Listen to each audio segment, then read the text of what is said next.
자, 안녕하십니까. 자, 정시 원서 접수가 이제 얼마 남지 않았는데 지금쯤 이제 수험생들이나 부모님들께서는 본인의 성적대에서 지원 가능한 대학 또 어느 학과를 지원해야 될지에 대해서 고민을 많이 하고 계실 것 같습니다.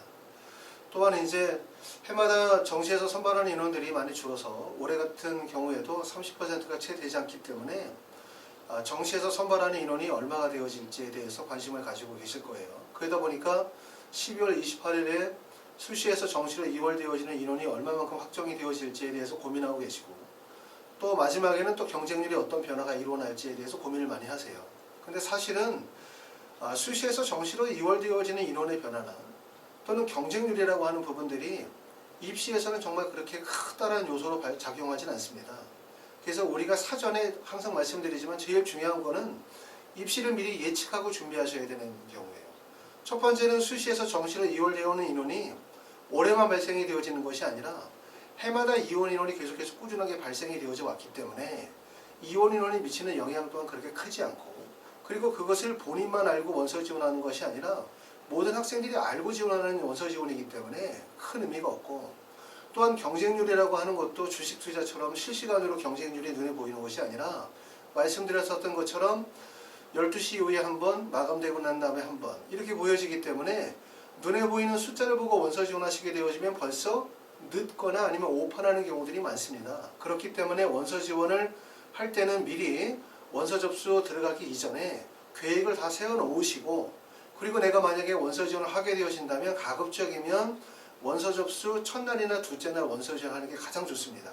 왜냐하면 정시는 대부분의 학과들의 선발 인원이 많지 않기 때문에 내가 상대를 이기는 방법들 중에 하나는 결국은 먼저 원서 지원을 통해서 경쟁률을 높여놓고 그걸 통해서 다른 학생들이 경쟁률이 높다 보니까 지원을 꺼리도록 만드는 방법, 그게 가장 나은 거지. 다른 사람들이 많이 들어가 있으면 그때는 들어가기가 어렵습니다. 그렇죠? 그렇기 때문에 이제 원서 지원에 대한 전략을 미리 짜놓으시는 게 제일 좋다. 나중에 우리가 수시 인원을 확인하고 그 다음에 경쟁률을 확인하고 원서 지원 마지막 날 들어가시려고 생각하면은 그때는 겁이 나서 원서 지원을 하기가 되게 어렵습니다. 그렇기 때문에 지금쯤 되어져 가지고는 원서 지원에 대한 전략들을 미리 구성하시는 게 가장 좋을 것 같습니다. 자, 이번 시간에는 원서 지원의 흐름과 가나다 근의 구조의 이해에 대해서 좀 제가 생각하는 대로 좀 말씀을 드리겠습니다. 자, 첫 번째 우리가 이제 정시 원서 지원을 하게 되어질 때 여러분들이 가장 어려워하는 부분은 뭘까 이렇게 생각을 해봤어요. 자, 수험생이나 아니면은 학부모님들께서 정시 원서 지원을 하게 되어질 때 가장 어려워하는 부분들은 첫 번째는 나의 수능 성적에 적합한 대학과 학과는 어디냐, 이 부분 고민하시게 되어질 것 같아요. 이 부분은 뭐냐면 첫 번째는 내가 가지고 있는 국어, 영어, 수학, 탐구 과목에 있어서 내가 어떤 과목을 잘 보거나 어떤 과목을 못 봤었을 때 반영 비율에 따라서 유리한 대학과 불리한 대학을 따지는 방법 있을 거고, 또 경우에 따른 수학을 잘 보거나 못 보거나 아니면 국어를 잘 보거나 못 보거나에 따라서 이과에서 문과로 교차 지원을 희망하시는 학생들, 또 교차 지원에 대한 대학을 고려하시거나, 아니면 내가 탐구 과목 2개 중에서 하나는 못 봤다. 이럴 때 제2외국어로 대체를 하려고 하는데 제2외국어 대체가 가능한 대학은 어디냐라든가, 아니면 내가 선택하는 전형이 정시에서 일반 전형이 아니라 농어촌 전형에 나는 좀 유리하다라고 판단되어지면 농어촌 대학 전형으로 선발하는 대학은 어디냐라든가, 이런 식의 이제 본인의 수능 성적에 따른 적합한 대학과 학과를 선택하는 건데, 이거는 사실 그렇게 어려운 일은 아닙니다. 일반적인 학교에서 컨설팅을 받든 무료 컨설팅을 받든 컨설팅을 받으면 대부분 다 파악이 되어질 수 있는 거죠. 그렇죠? 원서 지원에서 가장 어려운 부분들은 1번보다는 2번, 3번, 4번, 5번 내용이 더 중요하고요.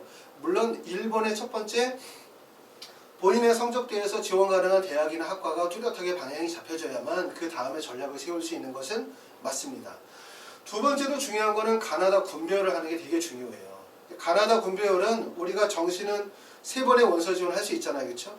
그렇죠? 가군, 나군, 다군. 근데 첫 번째는 모든 학생들이 가나군을 원서를 쓰게 될 때 안정 또는 상향 이렇게 쓰는 학생들보다는 안정 원서 지원에 적정과 상향 또는 추합을 놓는 도전적인 원서 지원, 이렇게 단계별 원서 지원을 계획을 짠다는 거죠. 그렇기 때문에 가나다군에서 어디에 안정 지원을 할 것이냐가 되게 중요해요. 그렇죠? 그렇기 때문에 가나다군의 선택에서는 내가 제일 먼저 선택하는 대학의 군을 어디에 잡느냐라는 부분이 되게 중요합니다. 그러니까 가군을 먼저 정하고 나다군을 정할 건지, 나군을 먼저 정하고 가다군을 정할 건지, 이 지원 전략을 짜는 부분들이 되게 중요하다는 거고, 그리고 또 이게 중요한 이유들은 뭐냐면 나와 비슷한 성적대를 가지고 있는 학생들이 비슷한 패턴으로 움직인다는 거예요. 잘못하면 다른 학생들이 지원하는 흐름에 쓸려가 버릴 수도 있다는 거죠. 학생들이 과도하게 몰리는 구간으로. 그래서 이번 시간에 말씀을 드리려고 하는 부분들, 이런 부분들 우리가 좀 더 한 번쯤 원서 지원할 때 생각해 봐야 되는 부분에 대해서 말씀을 드리려고 하는 거고, 그 다음에는 가나다군에서 그래 나는 그럼 가군에 안정 지원을 할 거야 라고 했어요. 그러면 그 다음에 고민하게 되는 건 뭐냐면, 그래 가군에 안정 지원하는데 이거 정말 합격할 수 있을까 라고 하는 거죠. 여러분이 이제 지금쯤 되면 막 인터넷에다가 뭐 내 점수 올리고 얼마를 지불하고 내 점수 집어넣었을 때 합격 가능성이 얼마냐, 그러면 뭐 사이트에서 합격이 가능하다, 뭐 추가 합격 80%다 이렇게 뜨지만, 전에도 말씀드렸던 것처럼 이거는 바뀝니다. 계속해서. 왜냐하면 입시 기관에서 그런 자료들을 자체적으로 만들어서 데이터를 제공하는 것이 아니라 전년도에 합격 컷이나 최종 합격 컷, 전년도의 입시 결과를 데이터를 바탕으로 하면서 여러분들이 모의 지원하는 결과를 합산해서 지금 현재 상태에서 합격 가능하다라고 하는 것에 대한 부분들을 판단해주고 있기 때문에, 대부분의 학생들이 몰리는 시기가 크리스마스 이후부터 모의 지원이 대량으로 몰리기 때문에 결과적으로는 지금의 결과와 마지막 원서 지원할 때까지의 결과가 다르다는 거예요. 지금은 안정적인 데이터가 뜨지만 대부분 뒤쪽으로 가게 되면 불안해질 가능성이 상당히 높습니다. 지금 불안한데 나중에 안정으로 뜰 가능성은 별로 없어요. 대부분. 그렇기 때문에 안정 지원을 할 때, 야 이거 보니까 여기서는 안정 지원이 가능하다고 하고 저기서는 안정 지원이 가능하는데 과연 이게 안정 지원이 가능하냐 안 하냐, 이런 부분에 대해서 고민하시게 될 가능성이 되게 높아요. 왜냐하면 안정 지원이라고 생각하는 대학이 확정이 되어져야 그 다음에 적정이나 상용 도전 계획을 짤 수 있는데, 안정 자체가 만약에 불안정하다라고 한다면 어떻게 되겠습니까? 적정이나 상향은 무조건 다 떨어지는 거죠. 그렇죠? 그러니까 안정 지원이 되게 중요한데, 전에 말씀드렸었던 동영상에서도 말씀드렸지만 안정 지원 대학에 있어서 되게 중요한 요소는 경쟁률이에요. 경쟁률이 몰리면 점수가 올라가게 되어지는 거고, 경쟁률이 몰릴 수밖에 없는 이유들이 있다는 거죠. 그거는 첫 번째는 학생이 지원하는 점수대가 가지고 있는 점수대가 불안한 점수대, 쉽게 말하면 내 점수대가 특정 대학에서 중위권 정도 되어지면서 학생들이 기회 구간으로 노릴 수 있는 구간이라든가, 아니면 내가 지원하는 학과가 신설되어진 학과이기 때문에 전년도 데이터가 없다든가, 아니면 군이동이 발생이 되어진 학과이기 때문에 전년도와 다를 수 있다라든가, 이런 여러 가지 요소들이 결국은 안정지원을 불안정하게 만들 수 있는 요소이기 때문에 우리가 안정지원을 먼저 확정하는 게 되게 중요한 거고, 그럴 때는 면밀한 판단이 반드시 필요하다 말씀드렸습니다. 자, 그럼 안정지원 계획을 짰어요. 자, 그러면 나는 가군에서 동국대에 안정지원을 할 거야. 그러면 그 다음으로 이루어지는 것은 상향계획을 잡겠죠. 그럼 상향계획은 과연 도대체 얼마큼 잡아야 되는 거냐, 내 점수대에서 2점, 3점 높은 게 상향이냐, 아니면 5점을 높여야 상향이냐, 10점을 높여야 상향이냐, 이 부분에 대한 고민을 하게 되는 거죠. 제가 전에도 말씀을 드렸던 것처럼 정시라고 하는 것은 경쟁입니다. 경쟁. 이거는 정시는 여기다 적어볼까요? 정시는 경쟁인데, 이 경쟁이라는 부분이 두 가지 경쟁이 있는 거예요. 하나는 점수를 통해서 하는 점수 경쟁이 있는 거고, 그 다음에 순위 경쟁이 있다 이렇게 말씀드렸어요. 순위 경쟁. 그런데 대학 입시라고 하는 것은 점수로 대학을 뽑는 게 아니잖아요. 만약에 어떤 대학에서 뽑고자 하는 인원이 10명이야. 10명. 그러면 이 10명의 모집 인원 안으로 들어가면 뽑히는 거거든요. 그런데 이 10명 학생들의 합격생들의 성적을 보면 전년도 데이터를 봐도 모든 학생들이 똑같은 점수를 맞고 들어오는 게 아니라는 거예요. 그리고 이게 추합이 높게 벌어지다 보면 학생들의 점수 편차폭이 되게 크게 벌어진다. 그래서 말씀드렸었던 것처럼 연세대학교 경영학과, 그러면 경우에 따라서는 최고 합격자와 마지막 합격자의 점수 차이가 마지막 합격자가 건국대학교 경영학과에 걸리기도 한다는 거예요. 그만큼 점수 편차가 벌어지기 때문에 결국 대학 입시 정시는 경쟁 구도인데, 이 경쟁이 점수 경쟁이 될 수도 있고 순위 경쟁이 될 수도 있는 거죠. 그렇기 때문에 좀 전에 말씀드렸었던 것처럼 내 점수대에서 1점, 2점대 상향이다. 이거는 결국은 점수 경쟁으로 넘어가는 거고, 그리고 1점 이상 상향을 벗어나면 그때는 점수가 의미가 없어요. 그때는 점수로 대학을 못 가요. 그때는 무슨 경쟁이 되냐면 순위 경쟁이 되는 거예요. 순위 경쟁. 그러니까 내가 모집 인원에서 몇 등 정도로 등수에 들 수 있느냐에 대한 순위 경쟁이고, 이럴 때는 결국은 전략이 필요합니다. 이 순위 경쟁은 이제 추가 합격 지원 전략이 반드시 필요하다는 거예요. 그 얘기를 말씀을 드렸고요.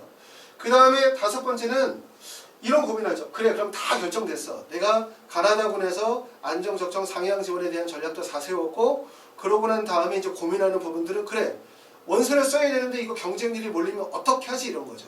왜냐하면 전년대는 경쟁률이 4.5대 1이었는데 만약에 올해 10대 1이 경쟁률이 되는 거예요. 경쟁률이 몰리면 당연히 학생 수가 많이 들어오게 되고, 학생 수가 많이 들어오게 되어지면 일반적으로 봤었을 때는 최종 합격 컷이 올라갈 가능성이 높기 때문에 점수를 끌어올린다는 거죠. 그럼 불합격할 가능성이 많아지는 거 아니겠습니까? 이런 부분들을 우리가 이제 고민하게 되어지는 거예요. 여러분들이 이제 원서 지원하게 되어질 때 물론 이거 외에도 많은 고민이 있을 수 있으나 반드시 고민해 봐야 되는 부분들은, 첫 번째는 나의 수능 성적에 적합한 대학과 학과를 결정하는 게 첫 번째 일이고, 그 다음에 두 번째 하는 거는 가나다 군별을 반드시 하셔야 돼요. 군별을 할 때 주목할 점들은 뭐냐면 다른 학생들과 같이 휩쓸려 가시면 절대 안 돼요. 그렇게 되면 쏠려가는 쪽으로 경쟁률이 몰리게 되어지고, 쏠려가는 쪽으로 점수가 더 올라갈 가능성이 높기 때문에. 그 다음에 세 번째는 안정지원을 내가 만약에 정하는데 제일 먼저 가나다 군별에서 첫 번째 정하셔야 되는 거는 안정지원 대학을 결정하셔야 돼요. 안정지원이 확실해야만 적정과 상향지원에 대한 전략이 가능하다는 거죠. 근데 이 안정지원을 결정하는 것이 상당히 어렵다는 거예요. 왜냐하면 8개 입시기관에 다 안정지원이라 하더라도 최종적으로는 그 해의 원서지원의 흐름에 따라서 불합격할 요소도 있기 때문에, 그렇기 때문에 이거는 면밀한 판단이 필요하다고 했고, 그 다음에는 안정지원 하시고 나면 그 다음에 뭐 하겠어요? 상향계획 잡으시겠죠. 그래서 상향계획을 잡는데 과연 어느 정도의 상향계획을 잡아야 이게 상향이냐라고 하는 부분, 전에도 말씀을 드렸었던 것처럼 내가 팔을 이렇게 딱 뻗었을 때 내 팔이 닿을 수 있다라고 생각하는 그 지점이 가장 먼 지점이라고 얘기를 했어요. 왜냐하면 모든 사람들이 다 손을 뻗습니다. 그래서 이게 달랑말랑 하다는 느낌이 들 때 붙을 수 있다는 생각, 추가 합격 가능성이 50%, 60%라고 하면 이런 추가 합격 가능성이 뜨면 절대로 포기하지 않습니다. 붙을 수 있다는 생각을 하고 있기 때문에 거기에 나보다 더 많은 허수들이 몰려있다라고 하는 점들을 꼭 아실 필요가 있어요. 그리고 마지막에는 이제 경쟁률이 몰리지 않을까라고 하는 부분에 대해서 우리가 고민하는데, 전에도 말씀드렸던 것처럼 경쟁률, 원서 지원에 대한 부분들은 원서 지원 직전에 계획이 다 짜 있어야 돼요. 계획이. 그래야지 원서 지원 기간으로 들어가서 보여지는 걸 가지고서 판단하시겠다. 이것은 사실은 아주 전문가가 아니면 대부분의 입시를 처음 치르시는 분들은 눈에 보이는 것에 대부분 다 속을 수밖에 없기 때문에 이거는 미리 계획을 잡으시는 게 좋겠다. 이런 말씀을 드립니다. 자, 다음으로는 이걸 하나 보여드릴게요. 자, 제가 이제 말씀을 드리다 보니까 얘기가 자꾸 길어지는데 좀 이렇게 주목해서 들으시고 한번 좀 생각해 보시면 제 얘기가 틀리는 얘기도 있고 맞을 수도 있는 얘기가 있지만 원서 지원을 처음 지원하시는 학부모님의 입장에서 볼 때는 좀 생각해 볼 만한 얘기들이 좀 있습니다.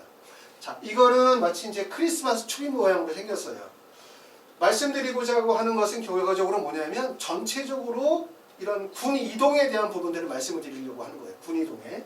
자, 학생들이 원서 지원을 어떻게 하냐면 숭실대, 국민대, 세종대를 지원하는 학생이 동국대, 숭실대를 지원하고요. 동국대를 지원하는 학생이 다시 동국대나 건국대를 지원하고, 건국대를 지원하는 학생은 경희대, 시립대, 외대를 지원합니다. 외대를 지원하는 학생들은 중앙대, 한양대, 성균관대를 지원하고, 성균관대, 한양대, 중앙대를 지원하는 학생은 다시 한양대, 성균관대, 서강대를 지원해요.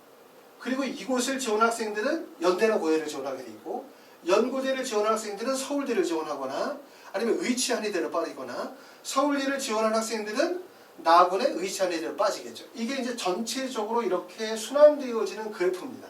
이렇게 이동하게 되어져 있어요. 반드시 이렇게 되어져 있고, 그리고 꼭 명심하실 건 뭐냐면 성균관대, 중앙대를 지원한 학생은 여기를 지원했어요. 그럼 이 학생이 반드시 어디를 가야 되냐면 이쪽으로 이동하게 돼 있어요. 이쪽으로. 한양대나 성균관대나 서강대로 이동을 하겠죠. 여기를 쓴 학생이 위에 나와 있는 연세대나 고려대를 이렇게 직접 원서 지원을 할 수가 없습니다. 왜냐하면 이 대학 간의 점수 차이가 되게 크게 벌어져 있기 때문에. 그렇기 때문에 연대나 고대를 만약에 목적으로 하는 학생이 있다면 반드시 어디로 가야 되냐면 한양대나 서강대나 성균관대 쪽으로 이동을 반드시 해야 돼요. 이쪽으로 이동을 해야만 여기서 상향 지원의 전략이 잡히는 거거든요. 이러한 군이동을 꼭 이해하셔야 돼요. 군이동을. 그러면 모든 학생들의 원서 지원은 전에도 말씀드렸지만 항상 안정 지원하고 그러고 난 다음에 상향 계획을 잡는 거예요. 이런 식으로. 여기서 안정 지원하고 여기서 상향 지원하게 되어져 있고 여기서 안정 지원하고 그 다음에 여기서 상향 지원을 하게 되어져 있는 거죠. 군이동을. 이런 식으로 반드시 이런 그래프로 움직인다는 거예요. 그래서 여러분들이 주목할 점들은 뭐냐면 내가 지원하는 데가 만약에 나군에서 동국대를 지원하려고 하는데 그러면 동국대에 지원할 학생들이 가군으로 가면 어디로 이동할지에 대한 부분을 생각을 하셔야 돼요. 근데 대부분 원서 지원하시는 분들은 뭐만 생각하냐면 내 성적, 내가 가고 싶은 대학만 생각을 하죠. 붙을까 말까 이것만 생각하는데 그걸 생각하지 말고 이런 전체적으로 학생들의 군이동 경향에 대한 부분들을 반드시 이해해야 돼요. 그러니까 내가 지원하는 대학이 학과의 군이 안정이냐 적정이냐 그리고 이 학생들이 어디로 이동할 것이냐 이 부분을 판단을 해야만 거기서 상향에 대한 계획도 나오기도 하고 내가 지원하는 점수대가 과연 안정적 지원의 점수대냐 이 점도 이해하셔야 되고요. 그리고 학생들이 성균관대나 한양대나 중앙대를 지원하는 학생들은 반드시 어디로 가야 되냐면 이쪽으로밖에 이동을 못해요. 왜냐하면 연세대나 고려대를 갔었을 때는 점수 간격 차이가 되게 크게 나고 말씀드렸죠. 그렇기 때문에 연대나 고대를 가고자 하는 학생들은 반드시 가군으로 이동을 하게 돼 있어요. 한양대나 서강대나 성균관대를 이동을 해서 여기서 안정 지원하고 난 다음에 위쪽으로 상향을 치게 돼 있는 거죠. 이런 군이동에 대한 부분들을 이해하게 되어지면 여러분들이 추합 계획을 어떻게 세울지 아니면 안정 지원을 어떻게 세울지에 대한 부분들을 이해할 수 있습니다. 자, 이 부분을 반드시 고민하셔야 돼요. 내가 지원하는 대학에서. 자, 두 번째는 그러면 이제 뭐냐면 여기서 말씀드리는 거는 분할 모집에 대한 부분이에요. 대학들이 이렇게 분할 모집을 진행하고 그 다음에 가군, 나군, 다군 이렇게 있죠. 이 가나다군은 대학들끼리의 치열한 경쟁 구도가 잡혀져 있는 거예요. 그냥 여기 가나다가 괜히 분배가 되어져 있는 게 아니거든요. 자, 위에 나와 있는 거는 성균관대학교고 밑에 나와 있는 거는 한양대학교입니다. 자, 여기의 내용을 좀 가만히 보시면 주목할 점은 성균관대학교 흰색으로 되어져 있는 성균관대학교 그 다음에 여기 노란색으로 되어져 있는 거는 성균관대 나군이고 이건 가군이에요. 나군과 가군을 비교해보면 두드러지는 특징이 가군에서의 충원율을 보세요.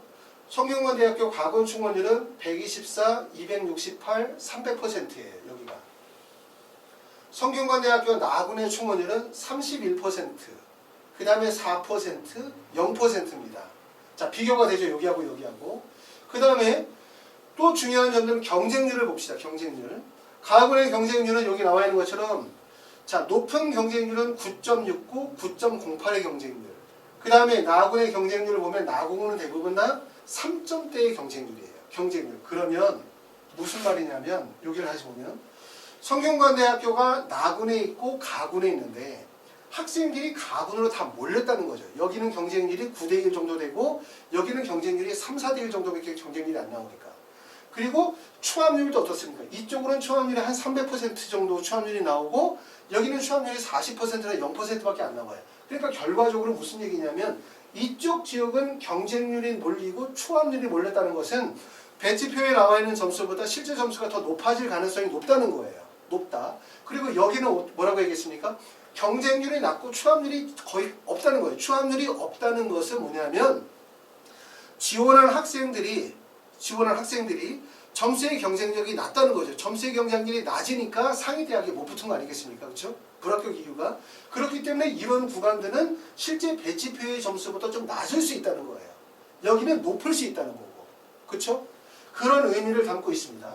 자, 여기 그 다음에 이제 한양대학교도 마찬가지예요. 한양대학교는 자연계열인데 한양대학교에서 가군에 나와 있는 충원율을 보면은 가장 높은 충원율은 300%, 172%, 180%. 그 다음에 나군의 충원율은 41%, 23%, 42%예요. 그러니까 충원율의 차이가 상당히 크죠. 여기는 300%, 여기는 40%니까. 경쟁률에서도 보면은 가군의 경쟁률은 8.36, 9.27, 7.87. 그 다음에 나군의 경쟁률은 4.55대 1, 4.69대 1이에요. 여기는 4대 1, 5대 1의 경쟁률이고 여기는 8대 1, 9대 1의 경쟁률이죠. 그러니까 지금 보시는 것처럼 분할 모집을 하는 성균관대학교와 한양대학교의 가나군을 비교하면 가군에 확연하게 몰리는 것들이 보여지고 있다는 거예요. 가군에 이렇게. 그러면 왜 대학들이 이 가군에다가 이렇게 많은 이 가군 쪽에 경쟁률이 몰리고 추함률이 높은 이유는 바로 뭐냐. 그 이유는 바로 뭐냐면 성균관대와 한양대가 연대와 고대를 잡기 위해서 그러는 거예요. 그러니까 연고대로 넘어갈 수 있는 고득점인 학생들을 잡기 위해서 가군 쪽에서 인기학과를 몰아놓고 그러고 난 다음에 이 인기학과에 합격한 학생들에게 장학금을 주죠. 연고대 못 가게 하려고. 이쪽에다 몰아놓는 거예요. 그러니까 여기에 학과들이 몰려있는 거죠. 그렇죠? 그렇기 때문에 가군 쪽으로 학생들이 몰리고 있다는 거예요. 그리고 나군은 말씀드렸었던 것처럼 추함률이 낮고 경쟁률이 낮다라는 거죠. 그러니까 이런 거를 이해하시는 게 원서 지원의 흐름을 이해하는 거고 이 흐름을 이해하게 되어지면 일반적인 입시기관에서 예측하는 점수, 합격 가능성에 대한 부분에다가 이런 전체적인 입시에 대한 흐름과 구도를 이해하시게 되어지면 그 안에서 본인이 지원 전략이 세워지겠죠. 어떻게 계획을 잡아야 될지 이해되시죠? 그리고 한양대와 성균관대가 이렇게 가군에 나란히 있다는 것은 무슨 의미를 가지고 있냐면 서로 한판 붙자는 거예요. 그러니까 서로 경쟁력이 있는 대학이라는 거예요. 두 대학이. 만약에 경쟁력이 없다면 한양대가 어떻게 하겠어요? 성균관대가 여기서 우수한학과를 주게 되면 한양대를 우수한학과를 어디로 빼요? 나군으로 빼겠죠. 나군으로. 그래서 성균관대의 원서 지원 학생들 중에서 성적이 좀 좋은 애들을 받으려고 할 거란 말이에요. 그리고 연대나 고대가 나군에 같이 있잖아요. 같이 있는 이유는 뭡니까? 같이 경쟁이 되는 대학이라는 거예요. 만약에 예를 들어서 고려대학교가 연세대학교보다 우리는 좀 떨어지는 학교야. 많이 떨어지고 학생의 선호도가 많이 떨어져. 그럼 어떻게 해야 돼요? 그냥 스스로 내가 떨어진다는 걸 인정을 해야 되죠. 그러면 고려대가 가군으로 이동을 한단 말이에요. 가군으로 이동하면 결국 연세대학교 하위권 학과와 고려대학교 상위권 학과가 접목이 돼요. 성적대가. 그렇기 때문에 고려대학교가 연세대학교로 빠질 수 있는 점수대 애들을 잡아먹으려고 하겠죠. 근데 연대나 고대가 가군에 같이 있다는 것은 뭐냐면 한번 해보자는 거고 그 다음에 한양대와 성균관대가 같이 있다는 건 한번 해보자는 뜻이에요. 그렇죠? 그런 의미로 봐야 된다. 물론 이제 이화여대가 가군에 같이 있는 거는 선이 나눠지는 거기 때문에 이거는 다르다고 봐야 되겠죠. 이렇게 선은 나눠야 되겠죠. 내용이. 그래서 이러한 원서 지원의 흐름을 이해하는 동향이 되게 중요하다라는 점을 말씀드립니다. 자, 다음으로는 선호도에 대한 부분들을 좀 말씀드릴게요. 선호도. 대학 입시를 결정하는 요소들이 여러 가지가 있어요. 그 요소가 단지 눈에 보이는 성적만 있는 것이 아니라 학생들의 선호도가 있어요. 그러니까 예를 들어서 A와 B 두 개 대학을 딱 나고 봤을 때 일반적으로 입시기관에서 예상하는 점수의 차이는 거의 없지만 학생들의 선호도가 분명하게 나눠지는 학교들이 있죠. A와 B 중에서 나는 이 대학을 원한다. A, B, C 중에서 이 대학을 원한다. 이런 것들이 있습니다. 제가 이제 이 자리에서 말씀을 드리면 관계자 되시는 분들이 막 엄청 욕을 하시기 때문에 이런 말씀 못 드리고 부모님들은 다 아세요.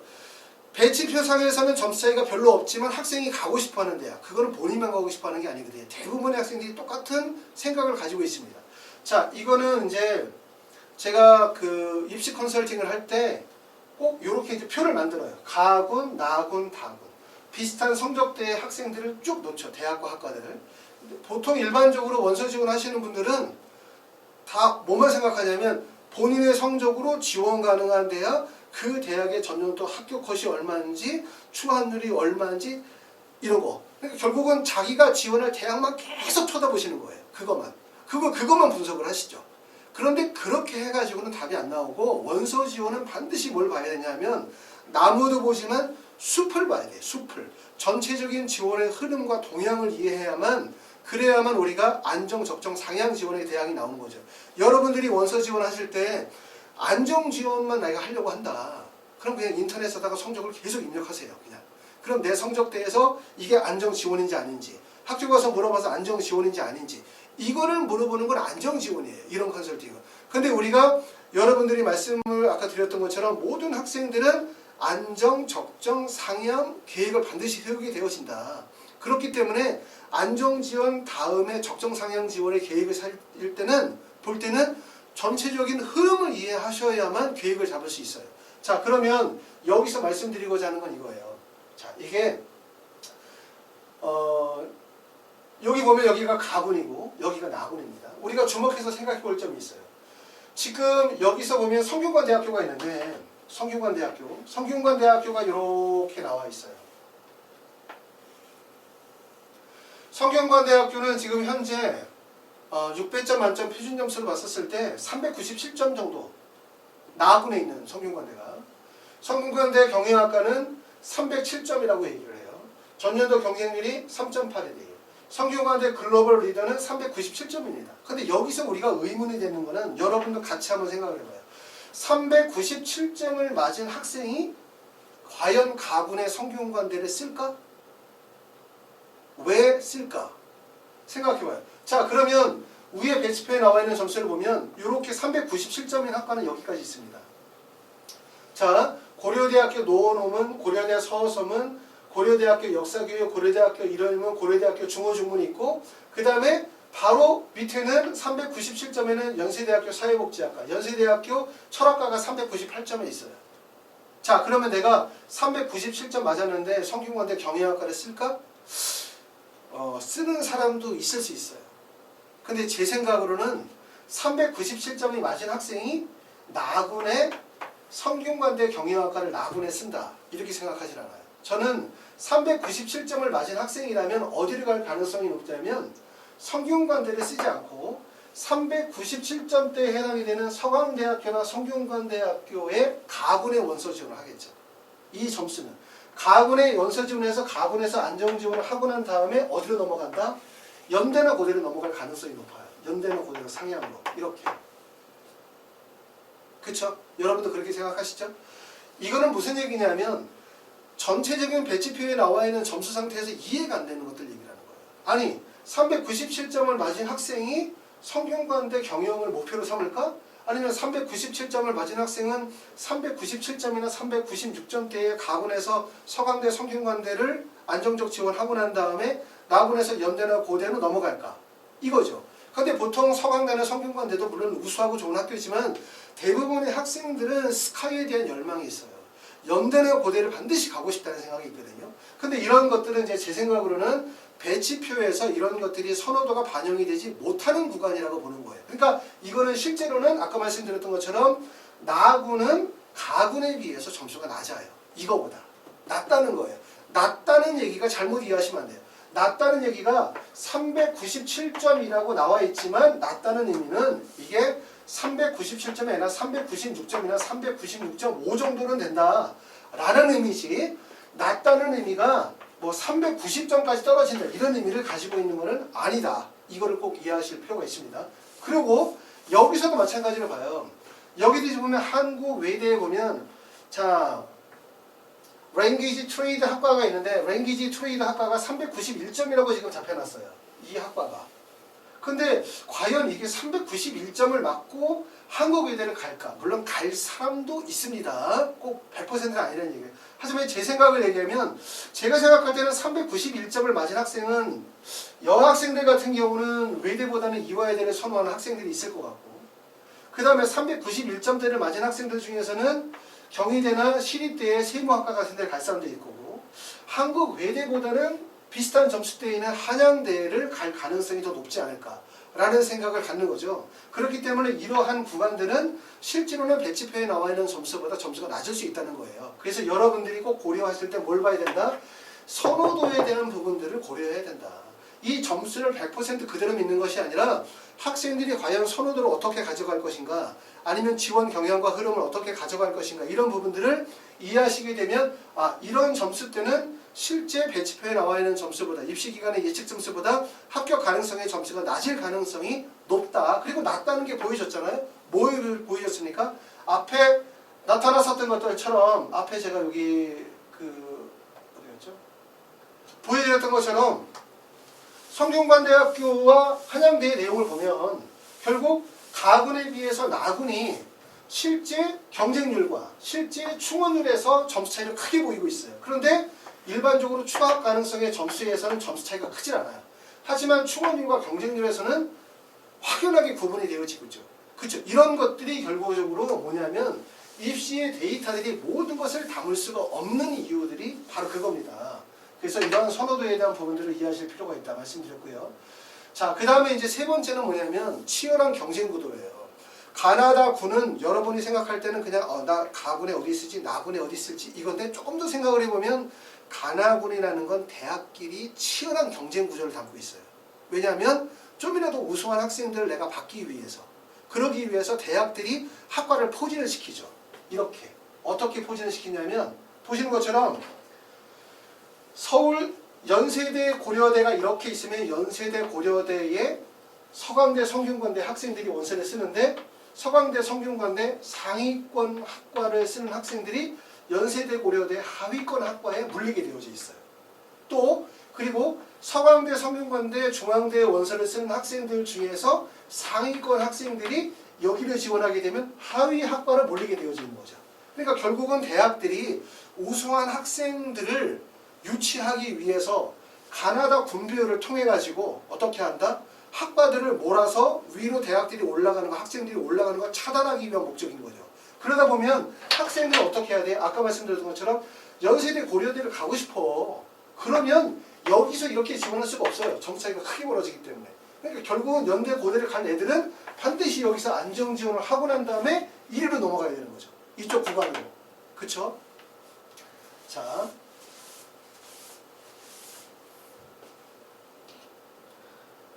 자, 치열한 경쟁 구도. 요거는 이제 어디를 보냐면 한국외대예요. 한국외대도 분할 모집을 하고 있습니다.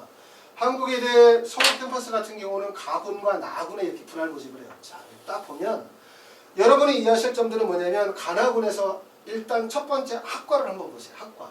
가군에 있는 학과들을 보면 나군에 있는 학과는 랭귀지 디플로머시나 자, EICC 학과, 국제통상, 스페인어, 경영, 미디어 커뮤니케이션, 중국 외교 통상, 경제, 영미문화, 정치, 외교, 행정 이러면 여기 있는 학과들이 다 상위권 학과예요. 모든 대학에서 인기 학과들이 몰려있는 거죠. 그리고 여기 있는 학과들을 보면 랭귀지 트레이드 국제학부, 영어교육, 중어, 언어문화, 한국어교육, ELTT 학과, 베트남, 일본어 쭉 가면 여기는 여기에 몇 개 학과를 빼고는 나머지는 다 비인기 학과들이 몰려있는 거예요. 그러니까 지금 한국 외대는 어디에다가 지금 포지션을 잡았냐 하면 나군에다 포지션을 잡은 거예요. 나군에다가. 왜 나군에다 포지션을 잡았냐?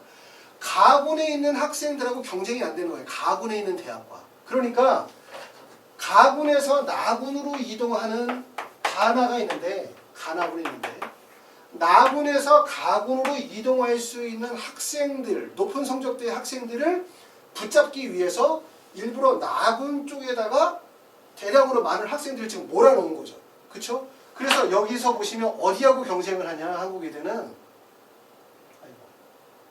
한국외대가 여기 있는데 한국외대가 지금 여기서 나군 쪽에 있는 한국외대와 경쟁을 하는 거는 한국외대에서 어딜 가냐? 시립대나 경희대 상위학과로 넘어가는 거예요. 또는 이화외대로 넘어가는 요 지역. 다시 말하면 한국외대가 경쟁하고 있는 것은 이화여대나 경희대, 시립대의 상위권 학생들과 같이 경쟁을 하게 되는 거예요. 대신 한국외대는 가군에 좀 낮은 학과를 배치함으로 인해서 경희대, 시립대하고 직접적인 경쟁을 안 해요. 그러니까 여기를 지금 보면 여기는 한양대, 성균관대는 서로 맞불을 놓은 거죠. 같이 경쟁을 하는 구조가 되는 거고 그 다음에 한국외대는 경희대, 시립대하고 경쟁을 하지 않아요. 그러니까 이 가군에서 이 경희대 시립대의 비슷한 점수대의 경쟁 구간은 경희대와 시립대가 경쟁을 하는 구간이에요. 한국외대는 포기를 했어요.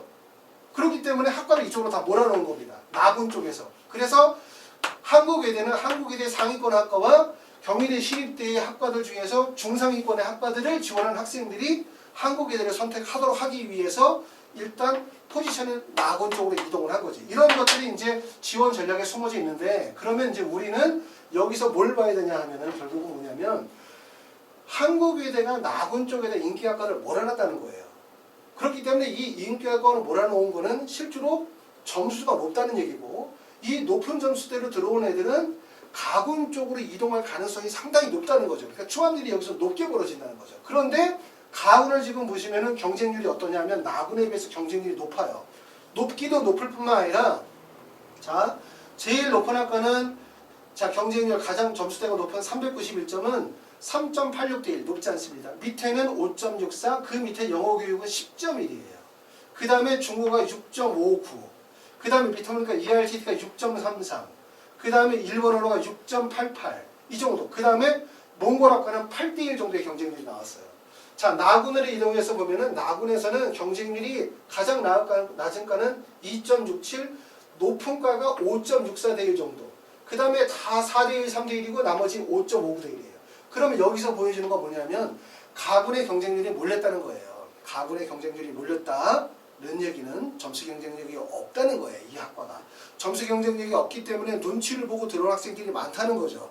눈치를 보고 들어온 학생들이 많다는 얘기는 점수 경쟁력이 떨어지니까 여기에 지원한 학생들은 추락 가능성이 그만큼 낮은 거예요. 요소적으로 봤었을 때. 그런데 여기를 보시게 되어지면은 어땠습니까? 경쟁률의 변화가 크게 안 보이죠. 여기보다 경쟁률도 낮을 뿐만 아니라 전체적인 경쟁률이 3, 4, 5대 1 정도이기 때문에 경쟁률에 급변하는 모습이 별로 없어요. 그러니까 여기는 나하고는 학생들이 대부분 소신 지원이 이루어지는 구간이다. 눈치 작전이 많이 이루어지지 않는다. 여기는 점수가 부족한 학생들이 눈치 작전이 많이 이루어지는 구간이다. 라는 점이에요. 그렇기 때문에 내가 어떤 구간에 가군과 나군에서 어디에서 기회를 잡을지 이런 부분들은 신중하게 판단하셔야 되는 거고, 그런데 배치표에 나와 있는 점수는 뭐냐면 자, 랭귀지 트레이드 학과가 391점이에요.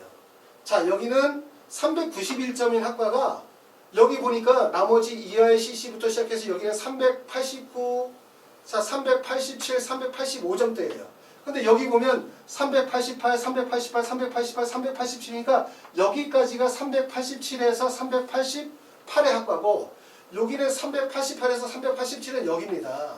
이렇게 이거죠. 그런데 이 얘기는 무슨 얘기냐면 실제 이 학과는 이 점수보다 점수가 낮다. 배치표에 나와 있는 점수하고 낮다. 그 이유는 뭐다? 아까도 말씀드렸잖아요. 가군과 나군과 분할 모집을 하게 되어질 때 대학이 과연 어디에다가 비중을 두고 있느냐. 가군과 나군 중에서. 두 번째, 학생들이 상향 지원 전략을 짤 때 어디에서 안정 지원의 계획을 짜냐. 가군에서 외대를 치는 학생은 나군에서 외대를 벗어날 수가 없어요. 이 점수대에서는. 그렇기 때문에 이거는 실제 배치표의 점수보다 낮다는 거고, 그렇기 때문에 경쟁률이 과밀해서 몰렸다는 거예요. 경쟁률이 높다는 것은 무슨 얘기냐? 허수 지원이 많이 몰렸다는 거예요. 허수 지원이. 그 얘기를 담고 있습니다. 자, 그래서 이런 것들을 조금 여러분들이 이제 원서 지원하시게 되어질 때 생각을 해보면 도움이 되시겠죠, 많이. 자, 다음. 자, 지원 구간에 대해서 지난번에 한번 설명을 했는데 간단히 말씀드리고 끝내도록 하겠습니다. 자, 모든 대학은 이건 이제 시립대 자연계예요. 모든 대학은 이렇게 쭉 점수가 있어요. 통으로 있죠. 있고 그 다음에 이거를 다시 세수로 나누면 이렇게 나눌 수 있어요. 하나, 둘, 셋. 이렇게 셋. 세수로 나누면 여기는 상향 구간, 여기는 상향. 그 다음에 여기 이제 안정. 그 다음에 여기가 상향이죠. 이렇게 구간이 다 만들어져 있습니다. 여기의 상향은 어떤 구간이냐면 아래쪽 대각에서 이게 가군이니까 이렇게 들어오는 구간이죠. 나군에서 가군으로 상향을 치는 구간이고 여기의 상향 구간은 이렇게 빠져나가는 거죠. 가군에서 나군의 학교로 빠져나가는 구간이에요. 이렇게 들어오고 빠져나가는 거죠. 그리고 지난번에 말씀드렸지만 이걸 다시 또 나누면 다시 이렇게 나눌 수 있다. 둘, 1번과 2번. 모든 입시기관에서 예상할 때는 가장 높은 학과 도시공학과 383점 제일 높다고 얘기하죠. 하지만 실제 높은 과는 어디가 더 높다? 밑에 있는 학과가 더 높다. 2번인 학과가 실제로는 1번이 되는 거예요. 그 이유는 뭐라 했어요? 모든 학생들이 원서 지원을 하게 되어질 때는 상향 이렇게 원서를 절대로 못 써요. 왜냐하면 다 떨어지니까. 상향 못 쓰고 반드시 어디에다? 하나에다가 안정 지원을 하고 난 다음에 상향을 치게 되어지는 거거든요. 그러니까 여기다 쓰게 되어지면 실제 383점인 학생이 제일 높은 과를 썼어. 떨어질 가능성이 높죠. 재수 없으면. 그러니까 어디다 써야 돼요? 386점인 학과의 학생이 여기다 원서를 쓰지 않고 밑으로 내려가지고 원서를 쓰죠. 이 구간에다가. 그렇기 때문에 자, 서울대학교 경영학과가 가장 높은 과라고 입시기관에서는 예상하죠. 그렇게 점수가 나오지만 실제 데이터 결과를 보면 매년 서울대 경영학과는 제일 높은 학과가 아니에요. 제일 높은 학과가 전년도 같은 경우는 사회학과가 제일 높은 학과였고 연세대 경영학과가 제일 높은 과라고 생각하지만 실제로는 연세대학교는 응용통계라든가 아니면 그 나머지 다른 학과들 있죠. 그 중간 그룹에 속해져 있는 학과들, 뭐 통계학과라든가 행정학과 이런 학과들이 실제로 연세대 경영학과보다 더 높을 가능성이 되게 높다는 거예요. 그렇기 때문에 가장 높은 학과가 가장 높은 학과가 아니라 실제로 제일 높은 학과는 두 번째 학과가 제일 높은 거예요. 이런 것들도 일반적인 입시 기관에서 예측하에서는 안 나오는 거죠. 하지만 여러분들이 가만히 생각을 해보세요. 내가 원서 지원한다 그러면 상향 이렇게 때리는 사람은 없어요. 반드시 안정 지원을 하고 난 다음에 상향을 때리는 거죠. 그렇기 때문에 이 구간이 실제로는 더 경쟁률이 높을 가능성도 상당히 높고 그 다음에 실제 합격자의 점수가 더 높을 가능성이 상당히 높다. 이 점을 말씀을 드렸고 그 다음에 하위 구간도 마찬가지예요. 하위 구간도 두 개로 나눠질 수 있는데 이렇게 나누면 내 점수가 여기 보니까 375점이에요. 자, 이렇게. 자, 다시. 375점이 만약에 시립대에 갈 수 있는 마지막 점수대다. 그런데 내가 점수가 몇 점이야? 374점이야. 374점이야. 또 373점이야. 이런 점수대를 가지고 만약에 원서를 쓰려고 한다. 그러면 이 구간이 제일 위험하다고 말씀을 드렸죠. 왜냐하면 대학과 대학이 바뀌는 경계의 구간이 되게 중요해요. 경계의 구간이. 그러니까 시립대를 만약에 붙고자 들어오는 학생이 내가 여기서 건국대를 썼거나 아니면은 동국대를 썼다. 근데 만약에 시립대를 가려고 한다. 그러면 대학이 바뀌잖아요. 그렇죠? 그렇기 때문에 여기에 붙으면 안 빠질 가능성이 상당히 높아요. 물론 문과는 안 빠지고 이과는 학과의 선호도에 따라서 빠질 가능성이 있지만 항상 마지막이 제일 어렵다라고 말씀을 드렸고 그렇기 때문에 우리가 고려할 점은 뭐냐면 첫 번째는 원서 지원하시게 되어질 때 모든 대학의 경쟁률의 그래프는 곡선형으로 되어지죠. 곡선형. 마지막의 경쟁률이 제일 높습니다. 마지막 학과가. 여기 보면 환경원예가 7.82 경쟁률 나왔죠. 조경학과가 6.5대1 정도, 물리학과가 7대1 정도 경쟁률 나온 거예요. 이런 학과들은 진짜 좋아서 원서를 쓴 학생들도 있지만 일반적으로 물리, 토목, 환경원예는 다 기회 구간으로 보고 들어온 거예요. 그러니까 상향을 쳤다는 얘기죠. 이런 것들은. 이렇게 경쟁률이 높고 이런 데는 또 반대로 얘기하면 추가률도 높을 수가 없어요. 왜냐하면 허수 지원들이 많이 이루어졌기 때문에 그렇다는 얘기죠. 그래서 원서 지원을 하게 되어질 때는 마지막에 걸쳐서 원서를 쓰시면 안 되고 중간 정도, 이 정도에다 상향을 쳐야만 기회가 열린다.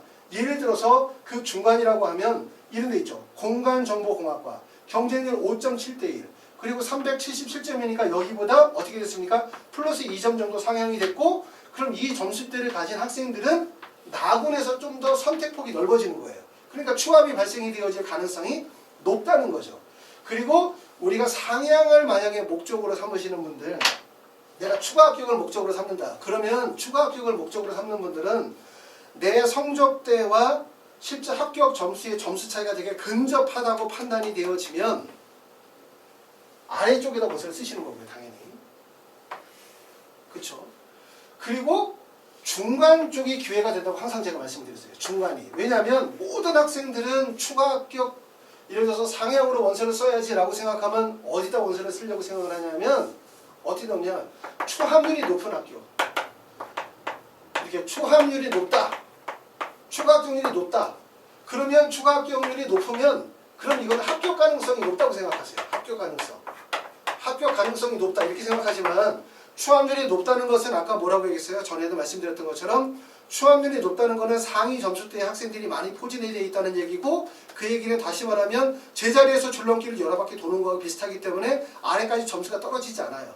추합률이 낮다는 것은 학생의 점수 차이가 되게 크게 벌어질 수도 있다는 요소이기 때문에 결과적으로 이 중간 그룹이 요소가 되는데 이 중간이 왜 기회가 되냐? 첫 번째는 여기는 대부분 경쟁률 자체가 원만해요. 경쟁률 자체가 원만하다는 게 특징이고 그치? 경쟁률. 두 번째는 특징이 뭐냐면 얘네들은 좌우로 군이동이 가능해요.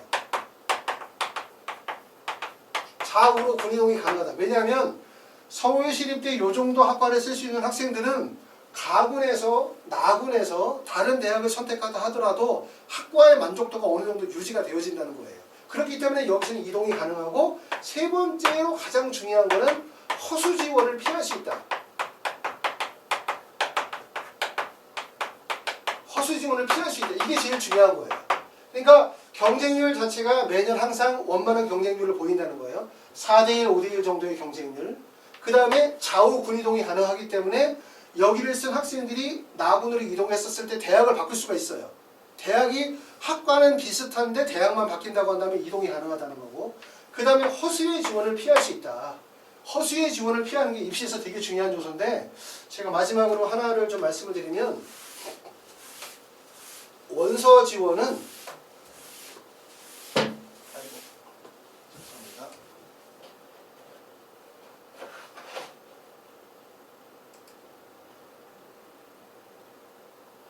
원서 지원은 결국 허수와 실수의 싸움이에요. 실수와의 싸움은 내가 이거는 그냥 뭐냐면 이거는 자연 추합을 노린다. 자연 추합을 노리거나 아니면 안정 지원을 하게 되어지면 이거는 실수와의 싸움을 하게 돼요. 그러니까 본인의 점수대와 비슷한 성적대의 학생과 경쟁을 하는 거고, 허수와의 싸움이라는 거는 뭐냐면 상향을 지원하는 경우, 상향 플러스 추가 합격을 노리시면 결국은 허수와의 싸움을 이기셔야 되는 거예요. 허수와의 싸움. 그러니까 내 점수가 만약에 382점이냐, 그럼 382점인 학생이 나는 안정 지원을 해야 돼. 그리고 그냥 추합률 자연 382점인데 내가 382.5점인 학과에다 원서를 쓰려고 해? 그러면 이거는 실수와의 싸움이고 자연 추합이나 안정 지원을 노리게 되어지는 거예요. 점수 계산하시면 돼요, 이거는. 그러니까 이거는 아까도 말씀드린 것처럼 점수를 가지고서 점수 경쟁을 하는 구조로 이해하시면 되고, 근데 내가 만약에 상향이나 추합을 노리려고 한다. 그러면 내 점수가 382점이다. 상향 추합을 노리려고 한다. 그러면 이건 허수와의 싸움이 되는 거예요. 허수라는 건 뭐냐면 내 점수가 382점인데 나는 390점인 학과에 지원을 하려고 해. 그럼 이 학생이 여기에 붙을 수 있는 방법은 390점짜리를 이길 필요가 없어요. 왜냐하면 390점 배치표에 나와 있는 점수대의 390점대들이 실제 그 학과에 원서를 지원하면 걔네들은 반드시 간학원의 다른 대학에 붙어요. 붙으면 반드시 이동을 하게 되어 있습니다. 그러니까 배치표에 나와 있는 입시기관에서 얘기하는 점수대의 학생들이 원서 지원을 하기만 한다면 문제가 없다. 문제는 바로 뭐냐, 382점인데 383점인 학생들, 자기보다 1점인 학생들이 말도 안 되는 구간에다 원서 지원을 하는 거예요. 얘네들을 떨궈야 돼. 얘네들을. 이 허수 지원을 물리쳐야 된다는 거죠. 자, 그러면 허수 지원을 물리치려면 어떻게 해야 되냐? 좀 얘기가 길어집니다. 자, 여기가 연세대라고 합시다. 연세대. 연세대학교가 만약에 점수가 392점이에요. 얘가 380 예를 들어서 6점 정도라고 합시다. 이렇게. 그럼 연세대가 이 구간이 있죠? 근데 내 점수가 봤더니 난 380점이야. 380점. 그럼 380점이면 어디에다 원서 지원을 해야 기회가 열릴까요? 첫 번째, 380점에서 제일 가져온 건 386점에다 원서 지원하는 거죠. 이러면 무조건 떨어지죠. 무조건 떨어지는 이유는 여기에서 가군에 있는 학생들 중에서 가군에 있는 384에서 386점의 학생들은 반드시 이쪽으로 들어오기 때문에 결과적으로 380점대에서 그 대학의 가장 낮은 과에 원서를 쓰시게 되면 무조건 떨어져요. 왜냐하면 이 사이에 집단들이 많이 몰려있기 때문에. 그러니까 여러분들이 보실 때는 나의 지금 위치에서 바로 위쪽만 바라보시 마시고 반대에서 넘어올 수 있는 점수대를 생각을 하셔야 돼요. 내 점수에서 바로 위만 보지 말고 반대에서 가나군에서 좌우에서 넘어올 수 있는 점수대를 생각을 하셔야 된다는 거죠. 자, 그러면 이 점수대에서 붙을 수 있는 데는 어디를 지원하셔야 되냐 하면, 예를 들어서 내가 392점대의 상위학과를 원서를 썼다고 생각해봐요. 붙을까 떨어질까? 자, 이렇게 원서를 쓰면, 자, 첫 번째 생각하실 점, 392점인 학과를 원서를 쓰면 이 점수에다가 여기다 원서를 쓰는 학생이 387점에서 390점인 학생이 여기에 쓸까 못 쓸까? 원서 지원 못하죠. 절대로. 387점에서 390점인 학생은 절대로 여기를 원서를 못 씁니다. 왜 원서를 못 쓰냐? 얘네들은 여기를 쓸 수 있으니까 연세대를. 항상 얘기했죠. 모든 대학의 중간 구간은 안정지원 구간이기 때문에 상향이 불가능해요. 왜냐하면 연대에서 떨어지면 서강대, 성균관대 가야 되는데 서강대, 성균관대도 붙을지 안 붙을지 잘 모르잖아요. 이해되시죠? 가운데 구간은 최대한 안정 구간이기 때문에 상향이 불가능한 구간이므로 392점인 학과가 있다 하더라도 387점과 390점대 학생들은 지원할 수가 없어요. 여기는 아예 불가능해요. 그쵸? 그러면 결국은 여기에 붙을 수 있는 학생은 어떤 애들이 붙냐? 393점, 392점 이 애들이 붙는다고 생각하면 그 밑에 학생이 없는 거예요. 다. 없고 그러고 마지막에 380점대까지 내려오게 되는 거죠. 그 구간이. 그렇죠? 그런데 여기까지 내려오려면 꼭 뭐를 제거해야 되냐면 이 구간을 제거해야 되는 거예요. 386점대부터 해서 381점대까지의 이 허수들을 물리쳐야 돼요. 허수를 제거해야만 내까지 순서가 돌아온다 이거죠. 작년 같은 경우에 연세대 점수가 392점이고 386점이 상태였어요. 어떤 학생이 작년에 예를 들어서 이렇게 얘기해요. 작년에 이 학생이 386점을 딱 맞았어요. 6점을. 그런데 내가 이 점수로는 연대에 붙을지 안 붙을지 예측하기가 되게 어려운 상황이었어요. 그래서 원서 지원을 어디에 했냐면 연세대학교 상위학과에다 원서를 썼어요. 더 높은 점수에다. 그러니까 이해가 안 되는 거죠. 386점이면 여기다 써야 되는데 왜 386점이 392점인 학과에다 원서를 썼냐. 그 이유는 바로 뭐였었다? 386점이지만 가군에서 들어오는 학생들의 유입으로 왔었을 때 하위 구간은 초합률이 거의 발생이 되지 않아요. 한 번에 붙지 못하면 못 붙기 때문에. 그렇기 때문에 선택은 한 번에 붙을 가능성이 없다고 판단되기 때문에 상위학과에다 원서를 썼죠.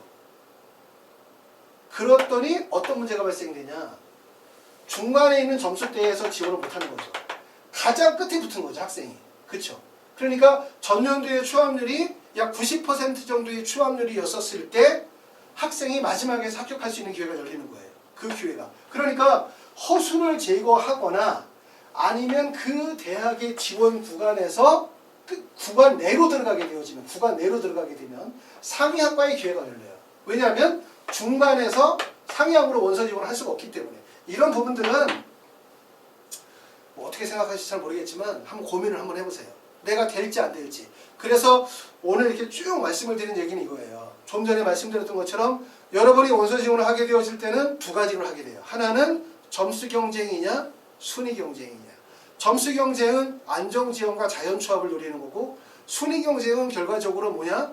추가 합격 가능성을 노리고 원서 지원하게 되는데 모든 분들은 가나다군에서 안정과 상향 지원에 대한 전략을 세우게 되겠죠. 그렇기 때문에 이러한 두 가지 입시에 대한 전략, 정시 지원에 대한 전략이 반드시 필요하다고 말씀을 드립니다. 하여튼 이런 부분들 좀 참고하셔서 도움이 됐으면 좋겠고요. 또 기회가 되어지면 또 보시는 분들 많으시니까 자료 정리해서 또 동영상 올리도록 하겠습니다. 감사합니다.